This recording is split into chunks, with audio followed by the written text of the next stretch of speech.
Hello, everybody, and welcome back to another OS Talk. My name is Z-Trot, joined with Deadbeat as always, and today we are going to go over the community mentorship programs with some of the runners of that. We have all game modes here today, so Catch, Mania, Tycho, and Standard. Yes, I said Standard last. Bite me. But, yeah. How you guys doing today? We'll go ahead and introduce you as each one of you say hello. Whoever gets there first wins. Hello. I'll go first then. Hi. All right. JB from CTV. How you all doing? All right. And so JB, and who's going to be our next introduction?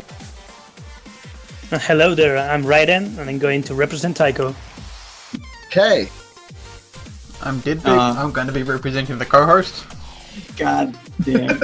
So we also have the Argentinian duo here, the dynamic duo. I'm personally Juan Crystal, and I'm here representing the Mania community mentorship program. I am free from OS Standard as well. All right, and with introductions out of the way, we're going to jump right into this first discussion topic. And feel free to kind of answer this at your own leisure, guys. Just try not to talk over each other too much. I know it happens sometimes. But I want to know personally, because modding is no easy task. And the fact that you guys are setting up programs to help people is absolutely crazy. I mean, that takes a lot of work. But what are some of the learning curves that you guys feel come with modding? Like, what's some of the hardest stuff? Like, why the mentorship program needs to be in place with modding? What are the learning curves there? I will answer that since... So I don't think... I think that modding and mapping goes along. So you have to be decent at mapping if you want to be decent at modding, and vice versa. That makes sense. Well, it kind of makes sense, Yui, but I'd kind of fight you on that point a little bit. But you know, this is ancient Trot talking right now, post 2008. There are some people that can mod that cannot map, and I'm not saying that they can mod well per se, but like finding errors and little stuff like that is doable without too much knowledge of mapping. But I agree with you in the aspect that yes, it is way better if you know both before getting into it. But I think you can like point out the little stuff. I mean, it is like a technical combination, I believe. Like, what he probably means is the fact that if you're a good modder, you probably know how to do mapping. That's the thing. Like, you can always point the mirror on little stuff. Like, I don't know about Standard and all the blankets and all that. This is like pretty popular. On the Mania, you can check like the snaps if you're decent at timing, or like consistency in terms of density. Like, for example, double or triple nodes being consistent through the whole map. But really, the main thing about modding is like understanding what the other mapper is trying to do. And if you are yourself a good mapper, you can pretty much tell whatever is on the mind of that particular person and adjust your modding skills into that particular scenario. Like, if a person is mapping in a way that is not the same as you map, if you're a good mapper and a good modder, you can pretty much understand that. So it's like a skill that goes along each other. And I agree with Yui, but I also agree with you in some point, like, you can not do really great modding if you don't know how to map, but you can do modding still if you're not a mapper, I believe. Yeah, and I feel like that's like the best place to start. Like, and the main learning curve is like what Yui brought up is kind of being able to understand both aspects from the spectrum, because you have the modding and then you have the mapping, and like you can do one without the other. Like, you can map and never mod anything, and you could probably mod once you get pretty decent at mapping, but some people choose not to. And like, I want to know if it's because it's too difficult, or are we dealing with just a big case of the lazies? I guess it will be a good point for GBH or Raiden to speak about their thoughts on it. Yeah, especially with Catch. I really want to know with Catch. Like, because the modding community, like the ones that are active there, JB, are pretty active, but then like it's not as big as it should be. Like, the maps for it are big. The tournament for it is one of the most favorite tournaments by staff. We love the Osketch Cup. It's absolutely fun to watch. But you can definitely see that with modding, it's a little bit harder, and I feel like a lot of that might have to do with the editor. I think not having a specific editor is a big limitation to people coming into it from a new position. So a lot of the time you spend mapping in catch is testing the 3 notes that you just put down, thinking, well, does this play well? Yeah. Because effectively it's just the standard editor. And I mean, one of the problems with that is I would imagine that a big learning curve with catch modding in general is you kind of have to know how the standard editor works before you can even like jump into catch. So you kind of have to at least dabble in one game mode before you can get to the other one. Yeah, it does help if you've had some experience of the standard editor. A lot of the things do function in pretty much the same way, but obviously there are their own little nuances of things that are done differently and things that work in standard and don't work in catch and vice versa. Yeah. And what would you say about the learning curves for Tycho, Raiden?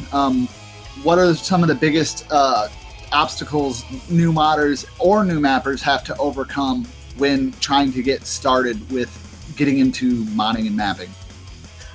For me, it was getting past the point of doing change K and change D mods, which are usually the biggest obstacles new modders have to deal with it, alongside with, of course, the language barriers, because most of the player base of Tycho is Japanese.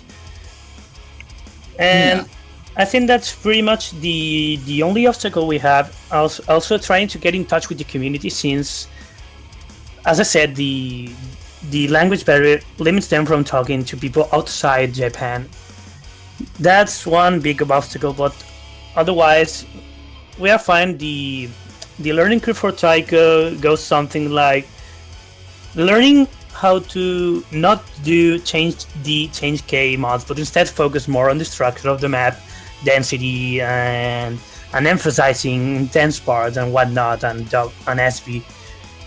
But yeah, most of the Tycho obstacles are that language barriers mostly, and also a bit of a lack of socializing from when it comes to Asians. Please don't call me racist. It's just language barrier. I completely understand that. I wouldn't call that so much racist.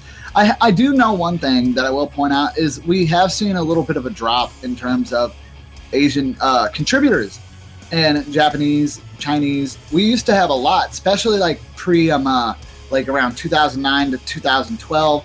We had a lot more than we do now, and you start to see a language barrier. I mean, Japan's one of the best Taiko teams out there, so you kind of look into that, and they are probably one of the more passionate groups. But we do have diversity still. I mean, there's lots of people in all the communities, but I feel like we definitely need more people that can help gap those language barriers. That is really one of the biggest learning curves, I think, that comes with modding in general. When you're in a big social game like this, where you have people from all walks of life coming into it, whether you be from the United States, China, Japan, Argentina, anywhere, one of the biggest learning curves is always going to be language barriers, and a lot of the mods get lost in translation for that. Yeah, I gotta agree on that. Like, Japanese are not the only ones having some trouble with English. There are many more people having troubles with English, but at the same time, those people try to be more open to. I think it has something to do with Japanese culture or Eastern culture, because some players from, let's say, Germany or Austria who have problems with English, they still try to communicate with each other. So everyone in the community, they are a bit more open in that regards. Yeah, and me and Yui actually kind of talked about this while we were modding a map yesterday, but I kind of want to touch base with it on here because it's actually important. One of the biggest learning curves with standard, I believe, especially when you're getting into modding right now, is there is this generational gap, because standard's been around for so long, where you have the new meta, which is totally fine, and I understand it, and I've myself even had problems getting over this gap, where mapping has become more intensity based, which there's nothing wrong with that, but at the same time, there has not been a single word said that you can't map in pattern base like it used to be back when it was really relevant for me to be mapping. And now what we come across is this kind of split. I wouldn't say it's a clean 50-50 split. It's more like a 30-70 split. 80-20, I would say. 80-20? Yeah, 80-20 is probably more realistic. Where, because 80% is like they're okay with this intensity mapping, and that's the way they want it. But there's still nothing technically wrong with pattern mapping. But it's getting the shaft where it's like, no, this isn't right. It needs to be changed. And like me and you were saying, I think that perspective kind of is one of the big learning curves with standard, because it's like what all is acceptable, and by the book, by the rules and everything there, all that's acceptable. But what we see ranked every day is a little bit different. You know, it seems to be more towards that 80% where intensity needs to be the main focus and everything like that. But I do believe there's a middle ground, and I think you can get intensity and pattern mapping in the same thing, but that's going to be work for sure. Yeah, well, you have the typical 1-2 mappers that are the big majority, let's say, nowadays. And you also have the modders who actually accept pretty much every single mapping style, let's say. Yeah. But on the other hand, you have the newer modders, especially, who are not used to see rather all the style mapping, such as symmetric style, maybe less dense type of things where you have a 200 BPM map with no extra difficulties, and people are like, where is my extra, where's my PP? And you are like, not every single map should have an extra, guys. So yeah, it goes along that way. I wonder, like, if Star Rod Kirby were to make a standard map now, how modders would receive that. It'd be pretty crazy. But I mean, these are all like learning curves that kind of come with it, and there's lots of things. We could go on forever, literally, about like what type of things would be hard for it. Juan, do you want to like push anything on the Mania learning curve? You kind of touch base on it a little bit. I want to make sure there's nothing else you want to say before we move on to the next thing. I mean, in terms of learning curve, it's just about learning all the basics first, and then when you have the tools for the basic stuff, you can experiment yourself with more complex intentions. Yeah, exactly. But like that's the main way that at least myself see how mapping should work. Like I'm not the type of guy who is like, okay, I know this stuff works like this, so I'm going to force you to learn it that way. I'm just introducing you to all the possible patterns, especially in 4Kits. There are not many. Like, sure, there are a lot, but you're limited for 4 columns. Yeah, it's the limit. They're not infinite. Like, it's not standard. You have a million amount of pixels. Like, I don't know how many, but a lot. Yeah, a lot. So you get introductions to terminologies like jacking or like jump streaming or whatever, and once you get them the basics like the jumps, the jacks, the trails, and all that, they can just experiment with themselves and try to figure out different techniques that are more complex, but that's more of a personal taste. And it's like old style mapping on standard versus new 1-2 star mapping or whatever. But like it's about accepting everything. That's one of the main things that I try to accomplish when I'm doing mentorship. Like teaching everyone everything they can learn, and they pick whatever they feel is better or they enjoy more. Yeah. Go ahead, Ryden. Yes, I gotta agree in that. The 2 mentees I have, I picked 2 mentees in the cycle, and I repeatedly told them, I'm not here to tell you what you have to do or anything. I'm just here to show you the basics. I'm here to show you the basics, and from there on, you just pick your own path. Pick whatever's better for you. And they're pretty happy with that. We did some voice sessions, and we're pretty happy with that. We are pretty much connected right now. That's good. Actually, I just got a I got a DM from King Kevin, and he brings up a really good point that I feel that we have plenty of time to touch over real quick. And this is a real big one. There is kind of a mental mindset you have to have for mapping for it to be enjoyable. A lot of people will like get into mapping and then feel that it's tedious. And real quick, just from each of you respectively, what would you tell someone who's aspiring to get into mapping and they're not sure that they're good enough to, because I believe that the reason why some people don't sign up for the mentorship is they're like, oh, I can't do it anyways, and I'd just be wasting this person's time, which we don't want them to think that at all. Like, if you want to get into mapping or modding and you feel that you can't do it or it's too tedious, don't feel that way, because there's no reason to. But what are some of your guys' pointers for like getting into a decent mindset to be able to map and mod? Okay, I think I can weigh in quite a bit here because this one hits me quite a bit. Because often, like, I'm a really horrible modder. It's not really a secret, but I always feel good knowing I helped someone improve their map. Even if it's like one pattern or just something minor. It just makes me feel good that I know that I helped make this person's map that little bit better, even if it's not something incredibly noteworthy. Yeah, and I can understand that. And that was one of my main calls to it too, especially back in the day. It wasn't so much just trying to get all the errors out, because God knows back in the day we did not get all the errors. We were not as fine-tooth combed as we are today.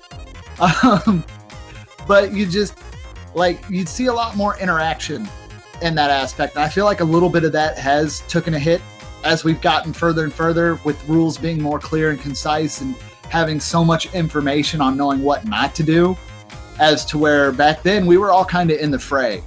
And like, you'd find somebody and it'd just be a song you like, and you'd be like, well, hey man, it's actually looking all right, but your timing is a little bit off. And then that feeling when the timing just sounds right would usually put people over the top, especially if they're just getting into it and they're like, I'm setting these patterns up right, man. I know I am, but it just feels off. And it's like, well, your BPM's 1 point over.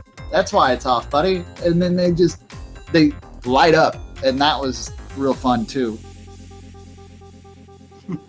Well, I mean, back to the main question. I guess we can let GVH take it. I'm not sure right. he remembers the question. Yeah, sure. I think one thing that really struck me when I first started is that, I mean, obviously mapping and even modding to a certain extent is meant to be kind of a hobby. No one's forcing you to do anything. So you have to be in a certain mindset to do well in mapping and modding, and you're not always going to be in that mindset. So if you start a map and you only map kind of 10 or 15 seconds and then you think, oh, I don't really want to map this anymore, then that's fine, because even if you don't finish that map, what you learned from mapping, even those 15 seconds, you can apply to your next map or your next mod, and then that's going to help you improve when you next work on something else. Exactly. Like, I mean, I'm pretty sure all of us here that map have probably went through at least 200 to 300 songs and probably only released like maybe 10 out of those songs that you start. I mean, I know I had a whole bunch of .osus that were like literally like the first 15, 25 seconds, and it's just like, no, I'm not feeling it, and move on to something different. So I agree with that a lot, Hyperion. That is actually really good information and advice, because what you learn from that little bit, you might not think it's anything at all, but it adds up. It really does. And you often don't think that it's important at the time. Exactly, yeah. It's when you kind of go away and then come back a day or a week later and then think, oh, hold on, I actually, like, this makes sense now, or what was I doing this for? This doesn't make any sense. I'm going to do it this way now. Yeah, that's a really good way to get into the mindset too. Don't take your failures as failures, just take them as learning experiences.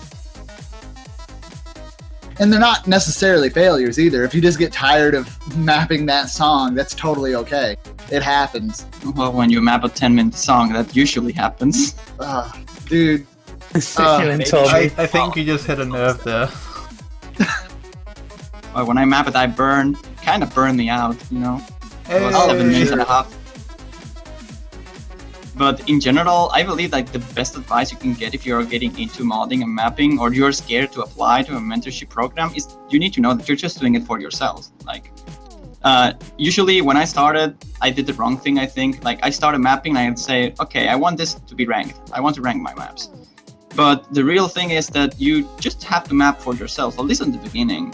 Because if you map for rank, you will notice there's a lot of stuff that you need to learn, and you probably don't know much of it, and you get frustrated. So it's best to just start mapping for yourself, something that you enjoy, a song that you like, the patterns you like to play, and all that. And also, once you're getting into it, like you get the trail, and you get some mods, and it start liking your own maps, you can start going for rank, or at least that's why I usually advise to most of the people that ask me. Like, at the end of the day, it's just for yourself. Like, ranking map is just making the map that you like more likable to the rest of the community. It's not bad to map for the graveyard either. I do that all the time, actually.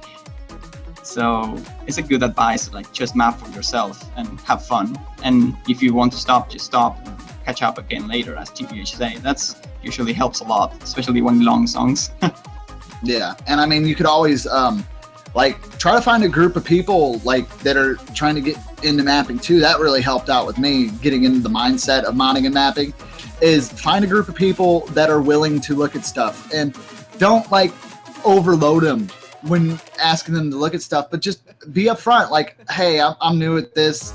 Is this anything decent? And don't be discouraged if most people avoid you, because there will be somebody, especially if they're around the same experience level as you, that'll go ahead and look at it. They'll give you their ideas. They might not be the best, but that kind of brainstorming will lead to great things, and it does eventually pay off. Real quick, so we can get to the next thing, because we kind of tangent on this. Ryden, do you want to give any tips for getting into the mindset for mapping and modding with Tycho? And Yui, if you want to talk about standard, although standard kind of got covered by me, I apologize. You got blacked out. I actually have to agree with Juan here. Like at the beginning, you should not really aim that higher. You should really try to find what's best for you. Find what style fits you the most, while learning the basics, of course. But like getting upset for not ranking your first maps is something I see not very often, but quite often, I guess, lately. People getting upset about not ranking their first map, and that just strikes me a bit. And yes, I pretty much agree on with Juan there. Like, just map for graveyard, get experience on mapping, get people that are in more or less in the same range of experience as you, and just brainstorm the hell out of that. You'll eventually reach there, and as always, and always work for it. I mean, of course, you had to have fun with that, but always work for it. I think that the most important part is working for it. Putting some effort into it, not just half-assing it out. Just work for it. I think that's the way to do it.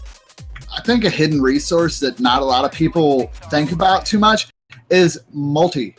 Like, you would not believe how many times. I don't know how viable it is anymore, mind you. I haven't played multiplayer matches that much in a long time.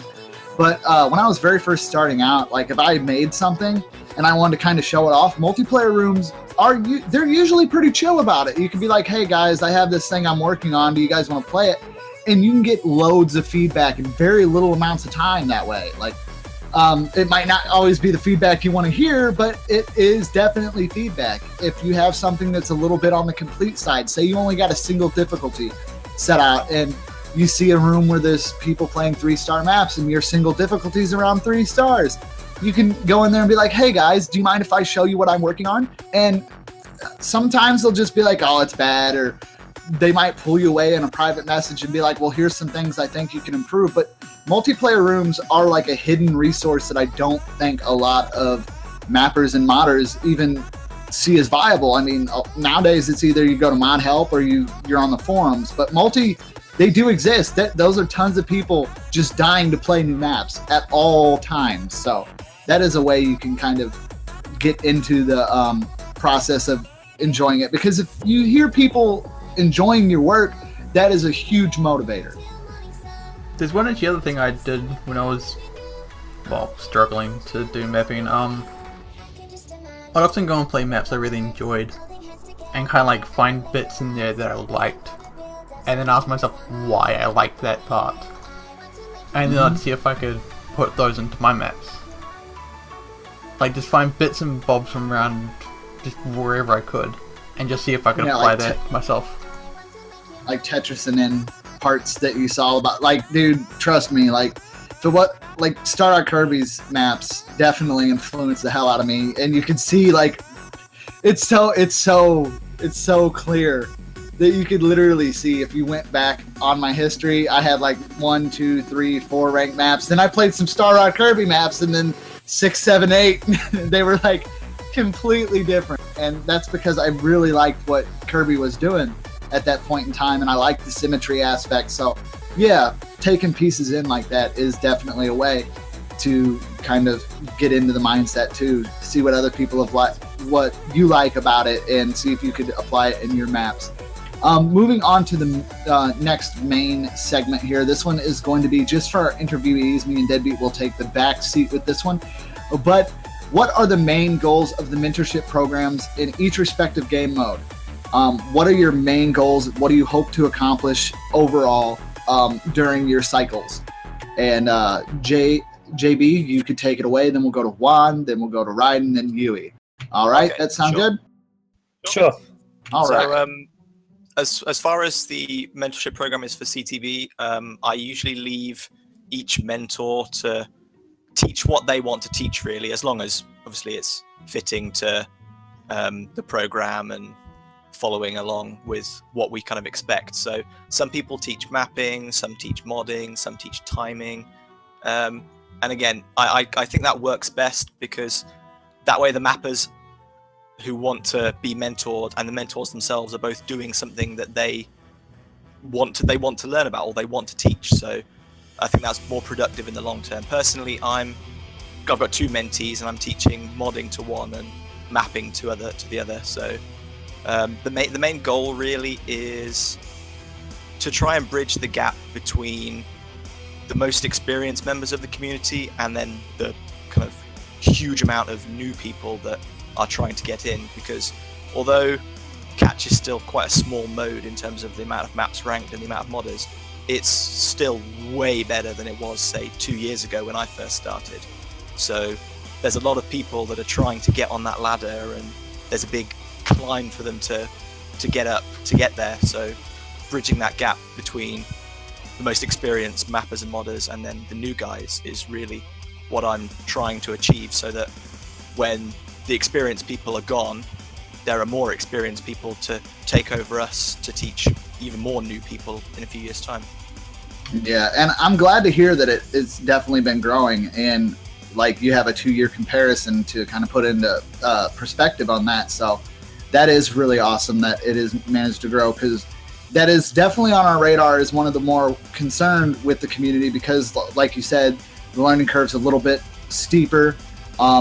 It doesn't have its own independent editor, so you do have to have knowledge of another game mode. It's better to have knowledge of another game mode, or at least that game mode's editor, before getting into it. So I can understand that. Juan, with the Mania, good sir. Whoa. Well, I mean, having a main goal in the mentorship program is like the one you expect. We want people to learn and like leave the program saying, okay, I learned something and I feel more confident about myself. Like that is definitely one of the main things we want to accomplish. And again, even though we have the guidelines to tell, okay, mentors, you probably have to teach this and this to the mentees, it's more about what the mentees want. It's a pretty independent environment as well. It's more about mentee asking mentor more than mentor teaching mentee. Not sure if that makes much sense. No, I get what you mean. It does. Yeah, it's like a more open kind of process. It's like, what do you want to know? Exactly. And in general, like we pretty much want to focus a little bit more in the fact of every mentor is up to help any mentee. So mentees can get information from different mentors. As in Mania, for example, you have Evening, who's a really well-known SV mapper, but you also have people like Paracore, which is a really cool technical and long-known mapper. Well, you have myself, which I'm a noodle mapper as well. I really like to map that kind of stuff. So it's more about like letting the mentee grow, make their own path, like building their own road to whatever they want to learn. And of course, the main goal is them to learn as much as they can, like having a good time, good experience, and pretty much just learning everything regards to Mania they can, because Mania is growing really, really fast. And we, like, when I started this, I'm not sure about Fee Room because Fee Room was the one proposing it to start the program. My mentality was like, okay, I'm a little bit tired of really generic mapping scene, because right now Mania is having a bunch of maps ranked, but most of them are pretty similar. It's kind of like they don't really know how to map in different ways than that. I'm not saying that generic mapping is a bad thing. I'm just saying that I would like to say more, to see more diversity between the maps in Mania. And Juan, that's totally, I don't mean to cut you off, but with the diversity, like you're saying, that's exactly the same thing that Standard's having problems with now. You're seeing a lot of maps getting ranked and everything, but it's only following like that new meta. And I feel like that's just because safety seems to be where people go, but you can think outside the box. Like, it is totally, I just wish there was a giant sticker that we could post up on the forums, like, if it's following the rules, you can do whatever you want. You don't have to do it in this specific way. Just because that gets put through quicker than most stuff, by any means, doesn't mean you should try new things. Exactly, and that is one of the main goals as well that we have, trying to lead people to know more stuff than just the generic ones, and potentially swift the meta in a way that everything is more acceptable or more frequent to see on the ranked section. Yeah. But I'm not sure about Taiko. I'm actually quite curious, as it is kind of swifting right now in terms of at least harder maps are getting ranked nowadays. Not sure what Ryan thinks about it. There has been this wave of 7-star maps ranked, but I don't think that's quite anything to do with the mentor program. It just we with the Taiko BS decided to go, let's go for retard mode and rank all 7-star maps. Most of them were pending for quite a lot of time, actually. So we thought, why not rank them all in a row? So we got a bunch of 7-star maps ranked. And about our mentorship program's goal, it was mainly to connect people, to get people in touch. I think that's what our community needs the most, because while it may not seem too obvious, I think there's a big gap between newer modders and mappers and experienced ones. Mostly because, well, as I said earlier, the language barriers, and we try to fix that actually. With there's no real fix to language barriers unless the people who can't talk English put some effort in learning English. That's all I can say. But other than that, we're doing everything we can to get people to where we are now. So in the future, they can teach other people that are in the position they are right now. That was a bit confusing, but no, that's all good. I mean, one thing I've noticed is that while we're going through each game modes, while there are a little bit of different aspects to how they're being taken, mainly the idea is the same. It's either to bridge gaps or to help people understand that there's multitudes of ways to do it. I do like that there's different approaches for each game mode, and that kind of opens up and shows that, like, obviously catches a little bit. They want you to learn what you want to learn. Juan said, like, their mentors are able to ask any of their the mentees are able to ask any of the mentors anything at any time. So there's little different quality of life changes so far that we've seen, but more or less it's pretty much the same thing. Yeah, I gotta agree on that one. The common goal for every mentor program is pretty much the same. Just that probably every mode does it differently. Yeah, the execution's a little bit different. I'm kind of interested to hear Standard because way back, I helped, and I'm talking way back, guys. We're talking Jericho in the Matt days when we did the mentorship program. That 2011? Yeah, and ours is a lot more lax A lot of it was actually done in like groups over voice chat and stuff like that. But I mean, it yielded decent results, but I'm really interested to see how Standard's mentorship program's setting up now. So, Ryden, is there anything else you'd like to put on with Tycho, or should we move to Yui? I think I put out everything that has to be said. Like, pretty much agree on everything Juanza said. We just like to have a more personal connection instead. Yeah. At least from my side, I do voice chats every week or so with my 2 mentees. Nice. I like that. That's definitely a good way to get things going. Yeah, that's one way to connect with them. And I'm actually, I wouldn't say very closest friends with them, but I really got in touch with them. I know them very well. And I think that's the best part of this program is getting to know people, because that feeling is awesome. All right. And Yui, what are the main goals for Standard? And how do you guys kind of go about your mentorship program? Okay, so it all started about 10 months ago when I proposed something different about your BNQU. If you remember correctly, you proposed a BNQU, and I did something differently, which was based on the mentorship program. And then we, with Ocarina, decided to actually open a server for the mentorship program. So our main goal was basically teaching other people mapping and modding, depending on what they wanted to, but at the same time getting people into the community. So right now we have, for example, 160 people on the server, so they can interact.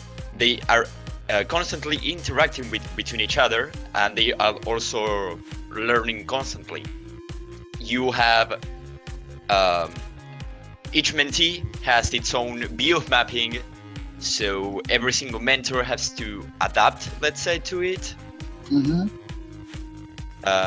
It all basically happens from the mentee perspective rather than the mentor, but each mentor has its own way of teaching, let's say.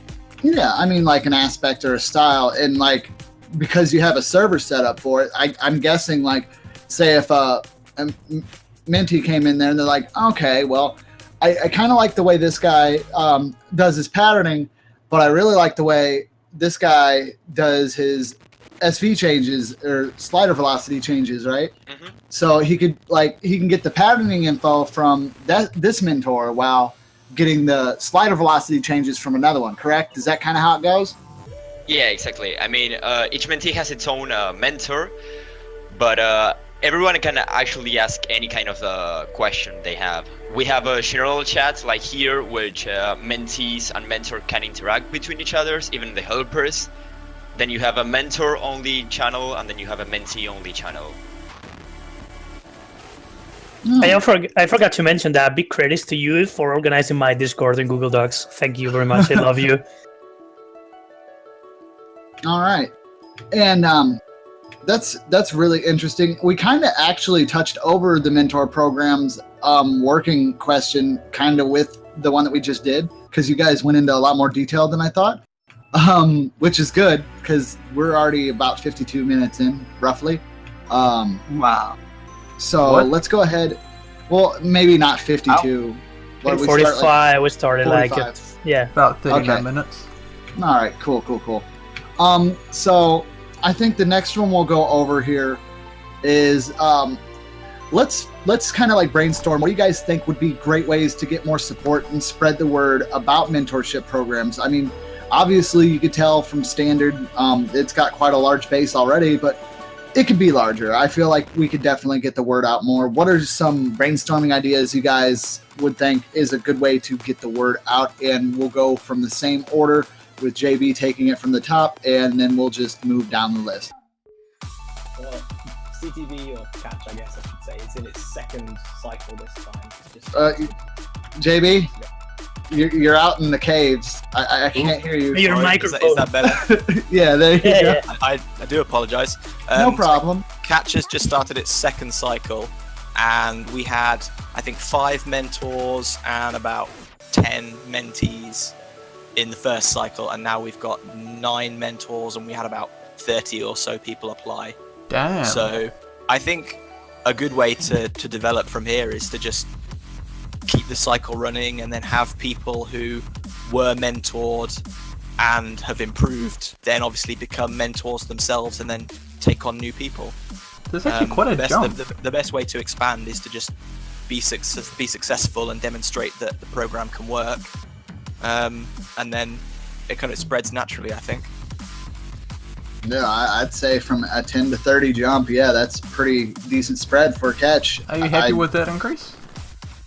Honestly, I think we could do better, but given that we're starting from so little, I don't want to get too greedy and say, oh, we'll have 30 mentors next time. So I'm still trying to be quite grounded about it, and just as long as the cycle keeps running and people keep learning and improving and they want to participate and come back, then that's good by my metric. All right. Well, that's actually good news. I mean, if it's automatically growing on its own, that's perfect. And spreading the word and actually showing that it works is probably one of the better ways. All right, we'll go ahead and let Ryden do the one for the Tycho, and we'll hear what his thoughts are on how we could get better spreading of that, or do you feel like things are going good as is? I think one very good way to spread the word would be like getting one good Japanese player or mapper that knows good English so he can translate it, and maybe do some fiddling inside the Japanese community. I think that would attract a lot of new people there. So far on the first cycle is still going on. I gotta admit, this has been some inactivity, firstly because I was on my final exam, so I couldn't do that much.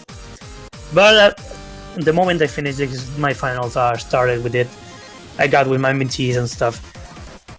In regards to applications, we had quite some applications. We had 17 mentor applications and 41 mentee applications. But since we got only so many mentors that we judge capable, of course, about 25 people didn't get their mentor. So I think that's one downside where our program had. I mean, we were too strict when picking mentors, but at the end, I think we made the right choice. Anyhow, we extended the period for a month to compensate for the inactivity, and I think we're getting it back on track. We did some discussions. Chromox hosted one, I hosted the second. And it wouldn't hurt hosting a third one before the cycle ends. Yeah. So yeah, my main idea would be to spread the word, especially on Asian countries, and maybe make it not so official, but make it, even if it's unofficial, if it helps, it would be just insane if it helped. Even if the mappers cannot, even if they cannot communicate well in English, I think it would be amazing. Like having more people is always welcome. You know, and another thing to point out is like these numbers, like 30, 40, and we're sounding impressed. Some people might think, oh, that's not that much. But you got to remember, this game at one point in time was maintained by a group of about 40 people, and we'd rank. Like back when they had the rankings together for mods, when you would rank a beat map and everything like that. Between that, I think I had, before they stopped counting them, I had ranked like 480 maps on my own within a 3-year period. And Andrea, good God, that guy had ranked like 1,000 maps. And that's not counting, like it did not count any BAT members' ranks. So like, these low amounts of people, like if they're really passionate about what they do, they can churn out work. And like if it's passionate, they don't see it as work. That's the beautiful part about it. You know, if you're really enjoying what you're doing, it's not going to seem like it's work. And a lot of people can get a lot of stuff done. So these smaller numbers like 30, 40, if you're getting 30 or 40 and out of those 30, 40, you get 10 really passionate people that you've taught and gotten them improved to a level where they can mentor others, that's crazy, because the amount of work, like if one person in a 3-year period can rank 400 maps, just think what 10 really passionate people could do. You know what I mean? Yeah, I get that. So, I mean, I think these numbers are great. And everything's been going real good with that. All right. Now, Juan, if you'd like to go over the statistics of the Mania. Man, I'm a little worried about the giggle.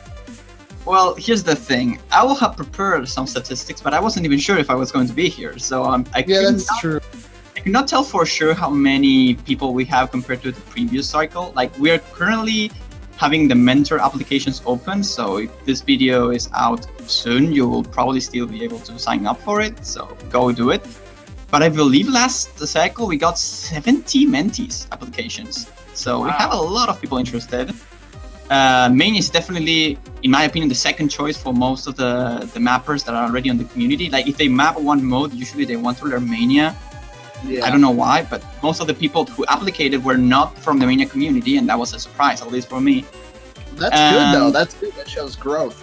Yeah, that's good, but it's also a thing that is hard to manage, because usually when you have people who is focusing on another game mode, it's kind of hard to get them into and show interest, as the way we plan out things is more about how much the mentee wants to learn. If they don't really have the time to put on it, it's kind of hard to make it work. Yeah. But we learn from mistakes, we will consider that. It's good that we have a decent amount of different language included into the mentors. Like myself, I speak Spanish. We have Fiero who speaks German, and we have some people from Indonesia. We're having a new helper as well, I believe soon, TM, who's going to do some translations to Indonesian, which is a country that is quite big in the Mania community, at least. A lot of the mappers are from Indonesia, and it will be cool to have more persons from that particular place. Mm-hmm. But in general, I believe that the better way, as GVH say, to make this grow is just keep doing it. Like, the more you keep doing it, the more persons will be there, and the more support you'll have. It's just a matter of time until they just grow. Yeah, consistency is key. Yeah, I mean, if you do a good job managing it, which is something that sadly in Mania we couldn't really do that well, and we are attempting to fix it for this next cycle. As at least from in my end, I didn't have much time this last cycle, and Firum didn't either, so it kind of was dropped in the air. But hopefully, it will not happen this time around, and it will be for the better. Like I said, the best way to improve it is just improving it yourself and keep doing it. And this kind of talks also helps a lot. For sure. People will see this and say, okay, I want to apply now. Yeah, hopefully. And definitely keep an eye out, guys, because that's going to be after we get over with Standard and Yui, the next thing we'll be going over is actually like what kind of schedule your cycle dates have and everything like that. So, Yui, if you would, just kind of go over Standard real quick. All right. So regarding the statistics, we had on the first cycle around 100, then on the second cycle we had around 200, and then this cycle, thanks to Pishfat, thank you, we had around 500 applications. Jesus! Are you serious? So it is basically mentors deciding around 40, 50 mentees, around 500. So do you have a lot of people who are not getting into it? Yeah, that's true. That's for some people kind of demotivated, because it is quite a lot of people. Yeah, but that's like a huge amount. I could totally understand not being able to take those all in. Like, I was expecting maybe like 80, 90, like, and then you just drop 500. Like, yep, that just happened. Yeah, it was a lot. It was a lot. What else? And the second question was regarding. 1 second here. So basically, what we were going over is what would be a good way to spread the word, but I don't really know if you need to spread the word. Okay. So the first thing would be, I think we are on the OSU News every time the applications are open. Yeah. So Nicola or either Deadbeat published spread the word at the OSU News. Yeah, I feel like we should definitely be grabbing the other game modes as well. If we're not. For what it's worth, Yeah, generally they were try- grabbed, yes. Okay. Yeah, generally people mention this sort of stuff often, and I'll actually go out and see if there's anything new, like any new mentorship programs. And if there are, I'll try post them out in the weekly. Because it's definitely good publicity. Then we also, for example, to show people that this program is actually working, we publish the weekly discussions we make. We make weekly discussions about a certain topic hosted by someone who can either be a mentor or a helper, which is mentor, sorry, most of the times. Tissue fat videos. And yeah, and then we also publish mentees videos, mentees map sets. Sorry, for example, we organize mentees into certain map sets. Let's say about music genres, and then they start mapping a certain spread about that song, and then we make it public. So we show the people that we are actually making stuff happening here. Oh, that's cool. That's a pretty interesting aspect too. Showing that like what they learn and letting them know, hey, this is like this guy. Do you like do before and afters? Like, have you done like, say for example, you have a mentee make a set at the beginning of their program and then make a set at the end of their program and then kind of compare them? No, we actually don't do that because that would take a lot of time. But what we do is publish the amount of mentees that got a ranked map set. Oh, okay, yeah, that makes sense too. For example, on the first cycle we had 5 mentees that got a ranked map set. On the second cycle we had around 6 or 7, and we are expecting this cycle to be even more. You know, so. Yeah, and that's a great way to show that it is working though, because I mean, I imagine some of these mentees don't have too many ranked maps to begin with, so. Like them being able to jump that, and that's a big jump for a lot of people. I hear this talk all the time when looking around in Mod Help and even standard OS chat. There is not a lot of hope for getting maps ranked from some people. I'm not saying that everybody's just like, oh, Desolate Wasteland, there's no way. But like you talk to some people and they're like, oh, I've been mapping for 6 months and nothing. And like that's not. Yeah, that's not. That's not too crazy though. When you expect, like, when you really look at the gauge of how big the game's gotten, like, it's not just a bunch of guys sitting around every weekend going through and ranking a whole bunch of maps like it used to be. It's a whole big system now, and like, it does have scary walls that you have to climb. But if their mentorship program shows that those walls can be scaled and climbed, and that results do happen, and everybody can have a sunshiny tomorrow. Yep. I mean, it's also about a bit of patience. If we get an example, for example, Monstrata got 3 disqualifications on his first map. He had to go through his map 4 times before getting it fully ranked. So it is about patience, to be honest. If you're patient enough to improve and take your time every single day to dedicate to mapping or modding, at the end of the day, you're probably getting better. Oh, for sure. Everyone had to start somewhere, so yeah, exactly. If you don't start, then you'll never get anywhere. You've just got to take that first step and be prepared to take constructive criticism and work with it to improve. And everyone can improve, so give it a go. Yeah, and you gotta, like, one of my main points on that is you gotta like love your old stuff too. Like, even if it's bad, you gotta go from your roots. Regardless if you make it a ranked map or not, the first map you finish, like, completely, even if it's just in your eyes a hot steamy pile of poo, it's still where you started. It's still when you finally decided, okay, look, I'm going to make an entire set. And whether or not it's rankable doesn't really matter at first, because if you can't get through that first set, then you're going to have a lot of problems. You don't want to just jump into it. You got to take it day by day.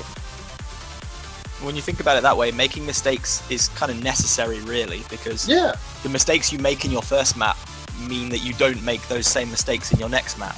So you can't forget about what you did before, because it made you what you are now and it got you to where you are. Yeah, exactly. Yeah, the mistakes you make in your first one helps you in the second one. The mistakes you make on the second one helps you in the third one, so on and so forth. You can see that. Like, I don't think I've ever seen anyone's first ranked map just be absolutely amazing. I mean, I've seen some that are really pretty. I've seen some that are really pretty, but they're not really. They don't have fire. They're designed perfectly, but they don't have that explosion. That oh my god, this is amazing. And if they do, I guarantee you that person has a crap ton of maps that they did not submit beforehand. So, like, don't feel bad if your first map just feels awkward and clunky. It's going to happen. But as you continue to go on, and even if you play for a long time, your first map's still going to be awkward and clunky. Putting the notes into practice after playing it a whole bunch sounds like it'd be easy, but it's just something you got to play with, like putty, like molding putty. You just kind of shape it until it's something that you enjoy. Yep. All right. To wrap this one up, guys, we're going to go over some of the cycle dates. Like, if you guys have any of this information, obviously, if you don't and you're not ready to disclose it, that's fine. But we kind of want to go over some of the renewals for the cycles or special workshops, like special dates. I know some of you guys do the streams, well, not streams, but like meetings and live chats with your mentors and mentees. So if you guys can go over any of the cycle dates or when renewals are going to be there, I do know for Mania they are currently open right now, if I'm not mistaken. So definitely jump on that, and we'll start with Hyperion, and then we'll go down the list. Okay, so the Catch Mentor Program cycle opened just a couple of weeks ago, and we're running 12 weeks, similar to how Standard operated. So that will take until the end of April. So expect some kind of new applications open at the beginning of May. I think we follow the same cycle as Standard as well. Obviously, Yui will correct me if that's not correct, not right, but yeah. All right. Well, for the Mania one, as I was mentioning, the Menti apps are closed yet. The Mentors one, though, are ready to be filled. Like, if you know how to map Mania and you want to help out on the program, you have time until the 11th of March to apply as a mentor. And one day after that, the 12th of March, you will be able to apply as a mentee, and you will hopefully be picked by someone, and we will be getting moving and teaching you whatever you want. So those are the dates that we have so far. I have some plans on mind, but I would rather not reveal them public yet because I don't want to make fake promises. No, that's not a problem. I totally understand. If stuff goes well, we want to include, like, to create new content created by the people here of the mentorship program regarding to mapping or modding. But that's still to be decided.